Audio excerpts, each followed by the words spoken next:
Celebrities யாருக்கு divorce ஆனாலுமே, எப்ப பார்த்தாலுமே வந்து தனுஷ் தான் காரணம், தனுஷ் தான் காரணம் அப்படின்னு சொல்ற ஒருத்தங்க இருக்காங்க பாருங்க. அவங்க இப்போ ரீசென்ட்டா நடந்த விஜய், சங்கீதா அவங்களோட இஷ்யூவ பத்தியும் எடுத்து அவங்க நெறைய சேனல்ஸ்க்கு வந்து இன்டர்வியூ குடுத்துருக்காங்க. என்னவோ அவங்களே பெர்சனலா அந்த இடத்துல இருந்து பார்த்த மாதிரி நெறைய அவங்களோட ஒப்பீனியன கேட்டுருக்காங்க. அவங்கள ஃபர்ஸ்ட்டு யாரு அதுல வந்து கூப்ட்டு இன்டர்வியூ எடுக்குறாங்கன்றது வந்து தெரியல. என்னவோ இவங்க வீட்ல இல்லாம பக்கத்து வீட்ல, எதிர்க்க வீட்ல அவங்கவங்க வீட்ல போய் உட்கார்ந்துட்டு அவங்கவங்க என்ன பண்றாங்கன்றது அப்படியே உட்கார்ந்து பார்த்த மாதிரி அவங்களோட ஒப்பீனியன வந்து அவங்க குடுத்துட்டு இருக்காங்க. ஒப்பீனியன் கூட சொல்ல முடியாது. அவங்க ஒப்பீனியன் மாரி கூட சொல்லல. அவங்க வந்து இதுதான் அப்டின்ற மாரி ஜட்ஜ்மென்ட்டாவே சொல்லிடுறாங்க. இப்போ அவங்களுக்கு நிஜமாவே என்ன பிரச்சனை? இல்ல வேற எதனா பெர்சனல் வெஞ்சன்ஸ் இல்ல வேற யார்கிட்ட இருந்தா காசு வாங்கிட்டு இந்த மாரி பேசுறாங்களா? அப்டின்றதும் வந்து புரியல. இப்ப நான் யார பத்தி சொல்றேன் அப்டின்றது உங்கள நெறைய பேருக்கு கண்டிப்பா தெரிஞ்சிருக்கும். சுச்சி பத்தி தான்.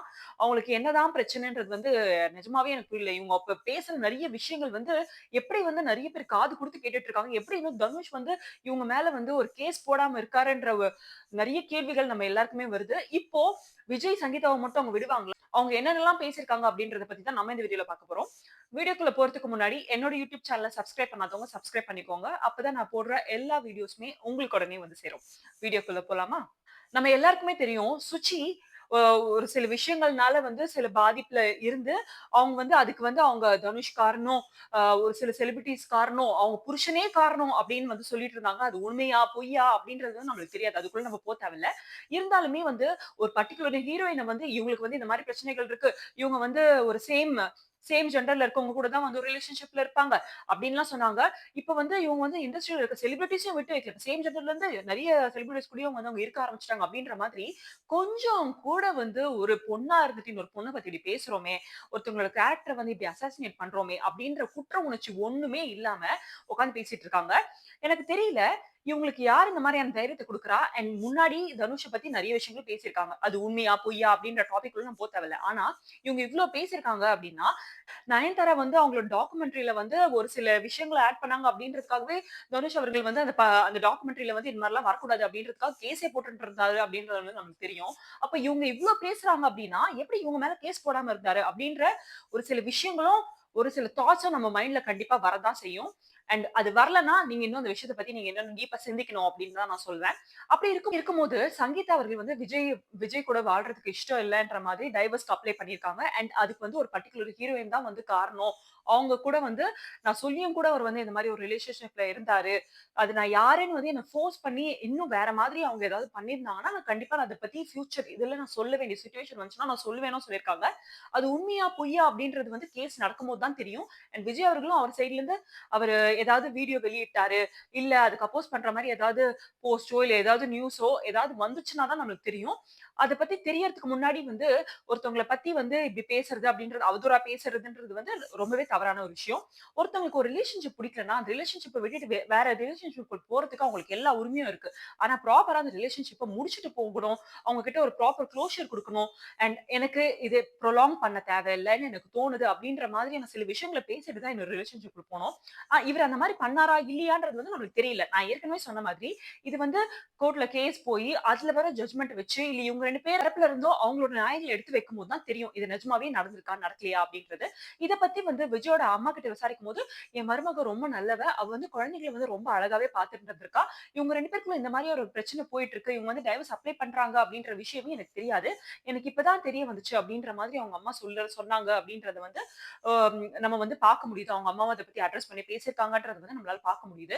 அப்படி இருக்கும்போது, மக்களா, ஃபேன்ஸா இல்லன்னா வந்து விஜய் புடிச்சவங்களோ, புடிக்காதவங்களோ வந்து அவங்களோட கருத்த எடுத்து வைக்கிறது அப்படின்றது வந்து ஓகே. அது வந்து யாரையும் வந்து ஹர்ட் பண்ணாத முறையிலயோ, இல்ல ஒருத்தங்கள கிரிட்டிசைஸ் பண்ற மாதிரியான முறையிலயோ இல்லாம இருந்துச்சு. ரொம்ப டீசென்ட்டா இருந்துச்சுன்னா பரவால்ல. ஆனா யாரோட பெர்சனல் லைஃப்லயும் நம்ம என்ன நடக்குதுன்னே தெரியாம நம்மளோட கருத்த எடுத்து வைக்கிறதுன்றது வந்து ரொம்ப தப்பு. நான் முன்னாடி வீடியோலயும் சொன்ன மாதிரி, இந்த மாரியான விஷயம் நிஜமாவே நடந்திருந்துச்சுன்னா, பெனிஃபிட் ஆஃப் டவுட்டே குடுப்போமே. இந்த மாரியான விஷயம் நிஜமாவே நடந்திருந்துச்சு அப்டின்னா, 2021ல இருந்து 2026 வரைக்கும் அவங்க எதுக்கு டாலரேட் பண்ணிட்டு இருக்கணும்? அவங்க இந்த விஷயம் வந்து கரெக்ட்டா எலக்ஷன் அப்ப அவங்க வந்து சொல்றதுக்கான நெருக்கடி என்ன? இதுல யாரோட ஒரு பிரஷர் இருந்திருக்கா? இப்போ கரெக்ட்டா இன்னும் 2 மாசம் தான் சொல்லலாம்னு வச்சுக்கோங்களேன். அதுக்குள்ளயே இந்த விஷயத்த பத்தி இங்க பேசுறதுக்கான காரணம் என்ன? இன்னும் கொஞ்ச நாள்ல வந்து எலக்ஷன் வரப்போகுதுன்றது வந்து நம்ம எல்லாருக்குமே தெரியும். அப்போ வேற யாரோ ஒருத்தவங்க குடுத்த நெருக்கடினாலயோ, இல்ல எதனா ஒரு கட்சியில இருந்து அவங்கள வந்து இப்படி பேச சொல்லி தான் அவங்க வந்து இப்படி பண்ணியிருக்காங்களா? அப்படின்றது வந்து நமக்கு தெரியல. அவங்க கோர்ட்ல கேஸ் போட்டுருக்காங்கன்னு வந்து நமக்கு தெரியும். ஆனா, பிரஸ்ல அவங்க ஏதாவது பேசியிருக்காங்களா? இத பத்தி ஏதாவது அவங்க வந்து ஏதாவது ஸ்டேட்மெண்ட் குடுத்துருக்காங்களா? அப்படின்னு கேட்டீங்கன்னா, இல்ல. அந்த மாரி ஏதாவது பேசிட்டு இருந்தாங்கன்னா நமக்கு தெரியும். நம்மளுக்கு ஏற்கனவே தெரியும். மாதம்பட்டி, ஜாய் கிறிசல்டா அவங்க கேஸ்ல ஜாய் கிறிசல்டா எவ்வளவோ இன்டர்வியூஸ்ல வந்து இந்த மாரி நடந்துச்சு, அந்த மாரி நடந்துச்சு அப்படின்னு சொல்லிட்டு நெறைய நம்ம பேசி நம்ம பார்த்திருப்போம். ஆனா இந்த விஷயத்துல வந்து அந்த மாரி சங்கீதா எதுவுமே பேசவே இல்ல. நம்ம இத பொறுத்திருந்து தான் பார்க்கணும். என்ன இருந்தாலும் சங்கீதாவும் ஒரு பொண்ணு. விஜய் ஃபேன்ஸ் அவர்கள வந்து தாக்கி அவங்க கேரக்டர பத்தி தப்பா பேசுறது, இல்ல அவங்க வந்து டிஎம்கேல இருந்த ஒருத்தவங்களோட ஃப்ரெண்ட் அவங்க வீட்ல இருந்த ஒருத்தவங்க தவறுனதுக்கு வந்து அவங்க போனாங்க அப்படின்ற காரணத்துக்காக அவங்கள வந்து தப்பா பேசுறது அப்படின்றது வந்து ரொம்ப தவறான செயல். எந்த விஷயமும் யாருக்குமே தெரியாம ஒருத்தவங்கள பத்தி தப்பா பேசக்கூடாதுன்றது தான் வந்து என்னோட தாழ்மையான வேண்டுகோள். நம்ம எல்லாருமே அட் த எண்ட் நம்ம எல்லாருமே ஒரு பீப்பிள். நம்ம எல்லாருமே ஒரு ஹியூமன் பீயிங். யாரையுமே அந்த மாரி தவறான வகையில சித்தரிக்க கூடாது அப்படின்றத தான் நான் சொல்றேன். இது அவங்களோட பெர்சனல் லைஃப். அவங்க அத பார்த்துப்பாங்க அப்படின்றத நான் சொல்லணும்னு நெனச்சேன். அண்ட் அவங்க அதுல வந்து நெறைய சொல்லியிருக்காங்க. இந்த மாரி வந்து அவர் வந்து கொஞ்சம் ஒரு மாரி ஸ்டேபிளா இல்லாத ஒரு கண்டிஷன்ல அவர் இருக்காரு அப்படின்ற மாதிரி சங்கீதா அவர்கள் வந்து விஜய பத்தி சொல்றதோ, ஒருத்தவங்களுக்கு பிடிக்கலன்னா என்ன மாரியான ரீசன்ஸ்லாம் சொல்லி அவங்கள லெட் டவுன் பண்ணுவாங்க அப்படின்றது வந்து நமக்கு தெரியும். ஒரு வேள இப்படியும் இருக்கலாம், அப்படியும் இருக்கலாம். அது நம்மளுக்கு தெரியாது. ஆனா ஒரு பொதுவெளிக்கு வந்துருச்சுன்னா, ஒரு ஒரு செலிபிரிட்டியோட லைஃப்ப வந்து எப்படி எல்லாரும் பேசி அவங்கள எந்த அளவுக்கு கஷ்டப்படுத்துறாங்க, அவங்கள எந்த அளவுக்கு ஒரு ஒரு சர்க்கிள்குள்ள கொண்டு வந்து அவங்கள வந்து லெட் டவுன் பண்றாங்க அப்படின்றது வந்து நம்ம எல்லாருக்குமே தெரியும். அதே மாரி தான் இவருக்கும் இந்த மாரியான ஒரு சிச்சுவேஷன் வந்திருக்கு. இவரு பாலிடிக்ஸ்குள்ள போனாலும் பிரச்சனை. இவரு சினிமால இருந்து வெளில வந்ததுல இருந்தும் பிரச்சனை. இவரோட பெர்சனல் லைஃப்லயும் ஒரு பிரச்சனை. இன்னும் என்னென்ன மாரி பிரச்சனை இவருக்கு இன்னும் இந்த எலக்ஷன் முடியிற வரைக்கும் அவருக்கு என்னென்ன மாரி குடைச்சல் குடுக்க போறாங்கன்றது வந்து நம்மளுக்கு தெரியல. இந்த வீடியோவ பார்த்தோனே நெறைய பேர் வந்து கேட்பீங்க. "நீ என்ன விஜய்க்கு வந்து சப்போர்ட் பண்ற? நீ என்ன விஜயோட ஃபேனா? இல்லன்னா நீ வந்து டிவிகேல வந்து உனக்கு எதுனா இது குடுத்துட்டு காசு குடுத்துட்டாங்களா? அதனால தான் இப்படி பேசிட்டு இருக்கியா?" அப்படின்னு நீங்க கேட்பீங்க. நான் யாருக்கும் சப்போர்ட் பண்ணல. என்ன விஷயம் நடந்திருக்கோ, எது நியாயமோ அத பத்தி மட்டும் தான் நான் பேசுறேன். இதுக்காக நான் இவங்களுக்கு சப்போர்ட் பண்றேன், அவங்களுக்கு சப்போர்ட் பண்றேன், இந்த கட்சி, அந்த கட்சி அப்படின்னு எதுவுமே கிடையாது. என்ன பொறுத்தவரைக்கும் நியாயம்னு ஒண்ணு இருக்கு. அது நம்ம எல்லாருமே யோசிச்சு பார்த்தா, அது நம்ம எல்லாருக்குமே புரியும். அதுதான் நான் சொல்றேன். தயவு செஞ்சு எல்லாரும் ஹியூமன் பீயிங்கா நடந்துக்கோங்க. எந்த விஷயமும் தெரியாம யார பத்தியும் பேசாதீங்க. இந்த மாரி விஷயங்கள் நடக்குதுன்னே தெரியாம இருக்கிற உங்க ஃபிரெண்ட்ஸ் அண்ட் ஃபேமிலிக்கு இந்த வீடியோவ நீங்க ஷேர் பண்ணி விடுங்க. அண்ட் வேற எதனா விஷயத்த பத்தி நான் பேசணும்னு நீங்க நினைச்சீங்கன்னா, நீங்க கமெண்ட் செக்ஷன்ல சொல்லலாம். அண்ட் அதுக்கு முன்னாடி என்னோட யூடியூப் சேனல சப்ஸ்கிரைப் பண்ணாதவங்க சப்ஸ்கிரைப் பண்ணிக்கோங்க. அப்பதான் நான் போடுற எல்லா வீடியோஸுமே உங்களுக்கு உடனே வந்து சேரும்.